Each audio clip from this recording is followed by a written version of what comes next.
last year, it was a tough game. Their offense kept scoring. They taking away your outside passes, and and it's so noisy up there. Some of these young guys looking at that tape saying, "Wow, that was a hell of a game you played." Right? Is that relatable to this week's game at US Bank? Well, we played good last year. Offensively, we had a nice game. We started a little bit slow, and then really kind of the end of the second quarter on, we started really playing well, and just didn't start fast enough for us to be able to win that shootout. But we've dealt with the noise there before. It's a loud stadium.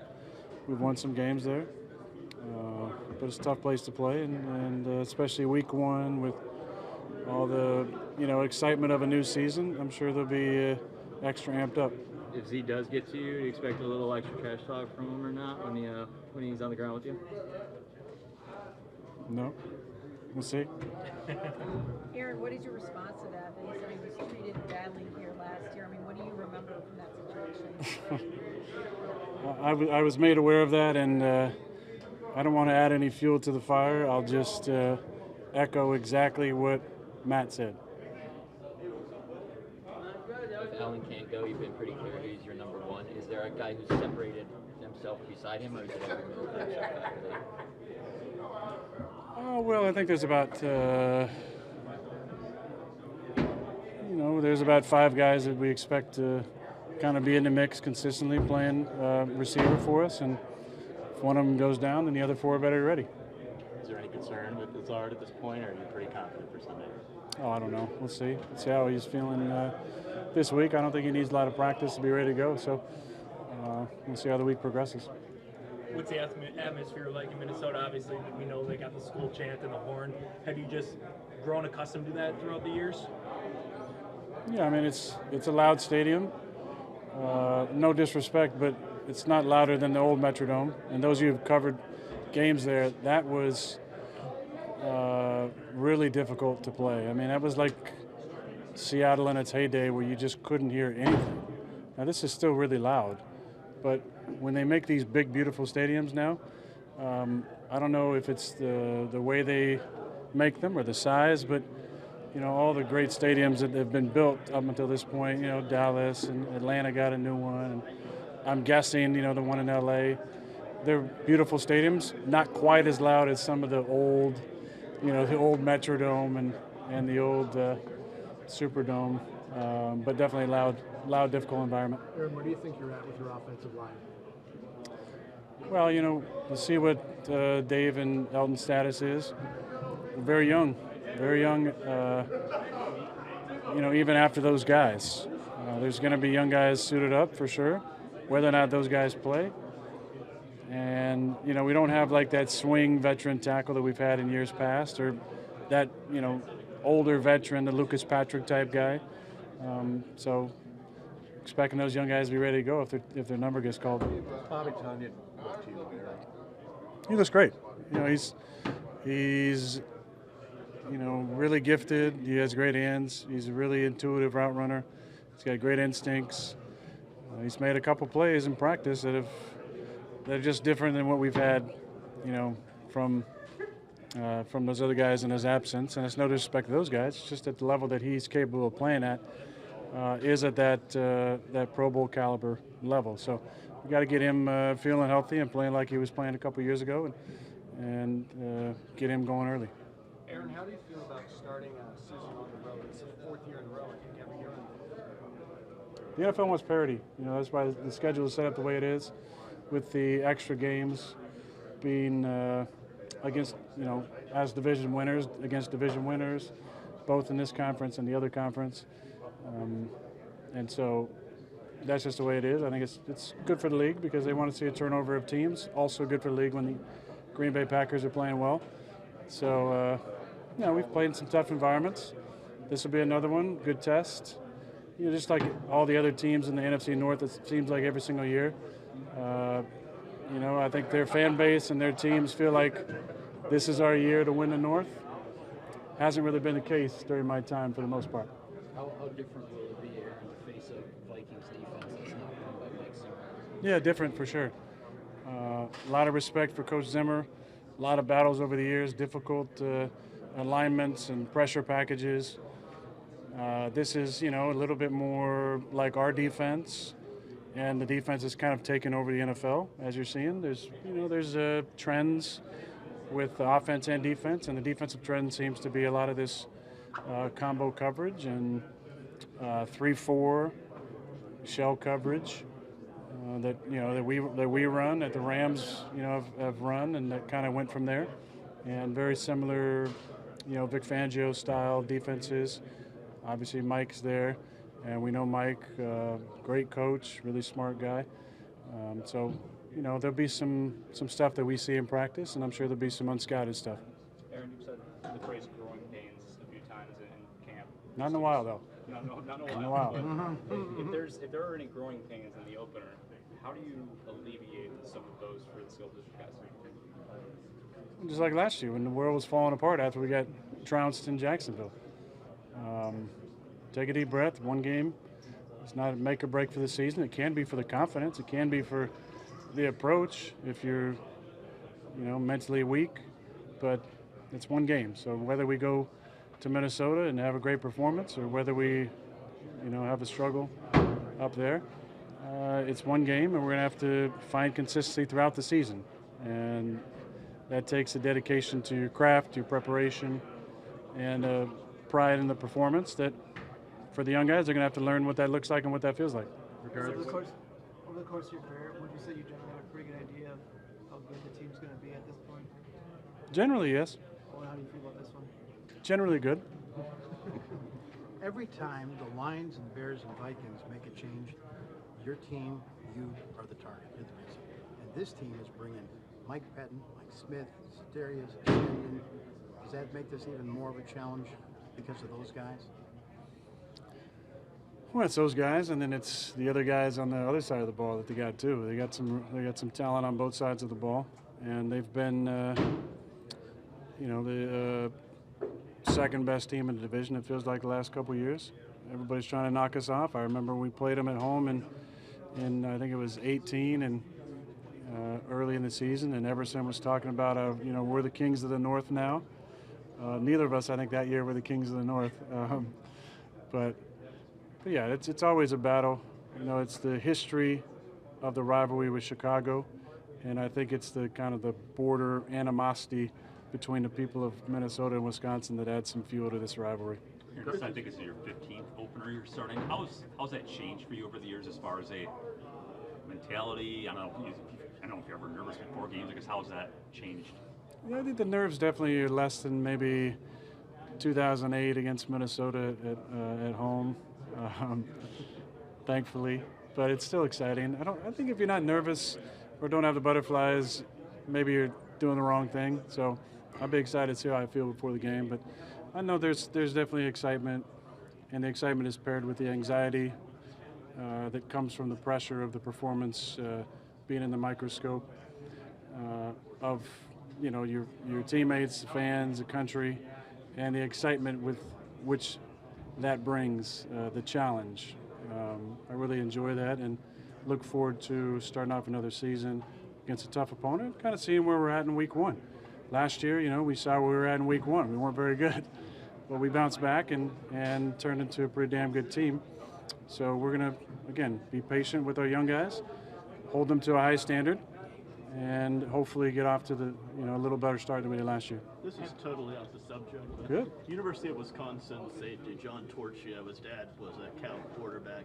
He was saying yesterday he remembered you coming over a couple times when he was a kid, maybe either babysitting or doing lawn work. Do you remember this at all or anything like that? Or? Talking to somebody with a good memory, and I definitely remember going over to Jay, his father's house, and it was one of those things. In the summer we were trying to make some money, and I got paired up with my good buddy David Loney, who was our Australian punter, and we had a window washing business.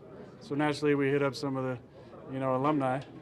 I think his memory is a little bit off, because what was usually going on, and this is not a lie, and David can probably back me up on this whether he wants to or not if you track him down in the Gold Coast of Australia, but he was 6'5", good looking, tall. He was hanging inside with the kids and the moms. I was outside busting my ass, getting those windows done. But so if Mr. Torgio remembers anything, it was probably David Loney inside and not myself, because I was outside humping it on those windows. But it was a good time. Me and Dave had a lot of fun, and there were a lot of great alumni who took care of us. But it was not easy work. It was some tough days. Did you know that John was playing at Wisconsin? I just, somebody sent me that article, and Dave and I still keep in touch a little bit, and it's still one of our jokes about how literally that summer he was inside in the air conditioning, hanging out, eating snacks and drinking rosé, and I was outside, with the wipers busting my ass, dying outside. But so let me just, I wonder if he remembers that. You should ask him. I'd like to hear back. He apparently passed up a scholarship offer from your alma mater to walk on. Well, that says a lot about Wisconsin. You talk about the butterflies. Have you talked to Romeo or Samari about, just their first NFL game and, to calm the nerves a little bit? Not yet. They've already played in a few games. Yeah. Obviously, it's a little different. The speed is amped up. They felt the other day, I think, what me in a game-like situation is like. My energy and the expectation and the tempo which we play at. So, look, they know what the expectations are.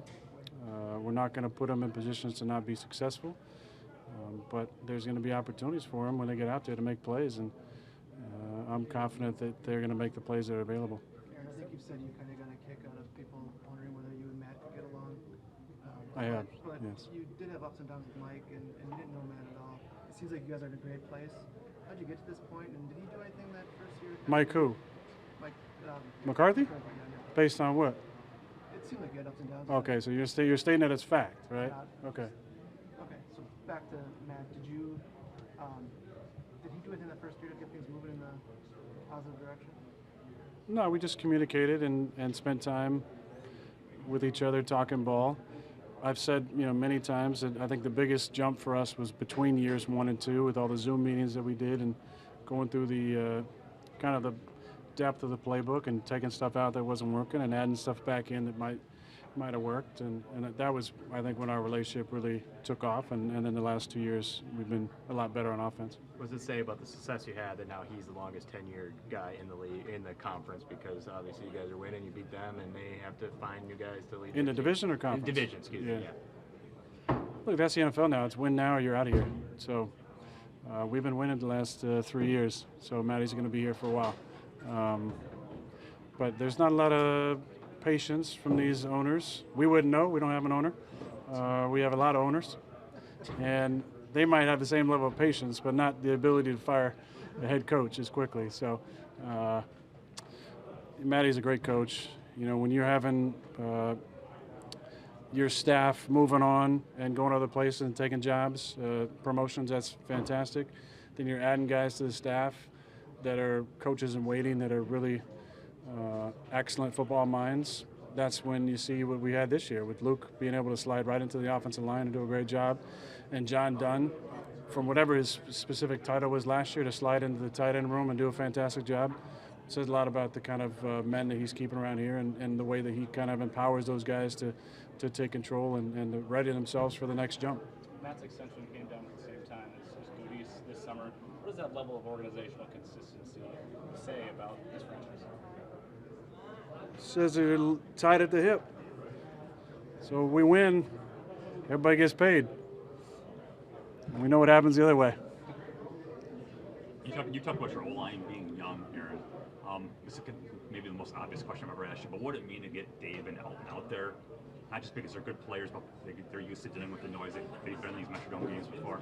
Yeah, I mean, it definitely settled everybody's nerves maybe a little bit about that. But look, I mean, both the tackles who would play if those guys didn't play have played a lot of football for us. Now, Royce mostly a guard, but Yash played a lot of ball for us last year, left tackle, did a nice job. So I can't say I'm worried about Yash. I'm excited about those guys. If they're out there with their opportunities, obviously excited to get Dave and Elton back. Hoping for this week, but we'll see. Those guys just have a just a consistency that they've played at for such a, for a long time. Dave for obviously much longer than Elton, but yeah, we're young at that spot. Like I said, we don't have the usual older vets that we've had in years past. Aaron, you've gone against your own defense so much over the last month and a half of training. How anxious, excited are you to see what they look like against an opponent now after seeing what they can do against you? Yeah, I think we're all excited both sides of the ball. There's some tough days, many tough days during training camp for the offense, and I think in the back of at least some of our minds, we were thinking, well, we're playing a great defense, so let's not lose our confidence altogether. But our defense has, done a nice job in training camp. They did a nice job in the preseason, and they're excited to get out there and match up against a real good offense, a veteran quarterback who's played at a high level for a long time. Obviously, a number of great receivers, a great running back, solid offensive line. So it's going to be a good test for us. Last year, they, got after us a little bit.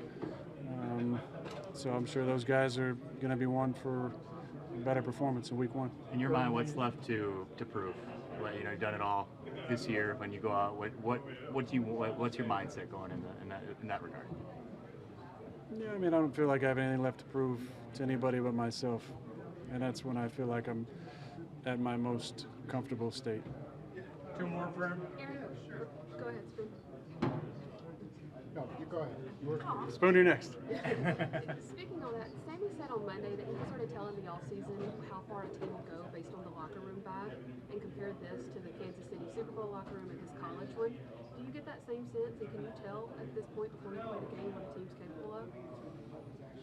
Well, I don't know about capable, because there's a difference between chemistry and performance as far as measurables, but there is a certain feel that the best teams that we've had start to take on, and it involves a unique connection between the guys on the team, which is usually centered around people hanging out outside of normal team activities.